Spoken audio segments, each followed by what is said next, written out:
Hello guys, আসসালামু আলাইকুম। So আজকে আমি রসুনকে এলসা বানিয়ে দিব।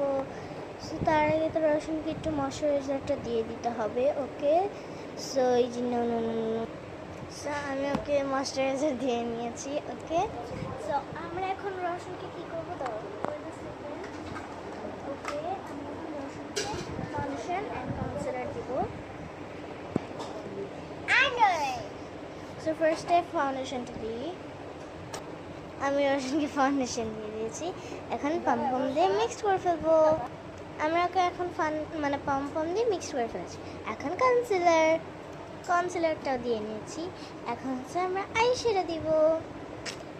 আমরা এখন রসুনকে আইশ্যাডো দিয়ে নিয়েছি।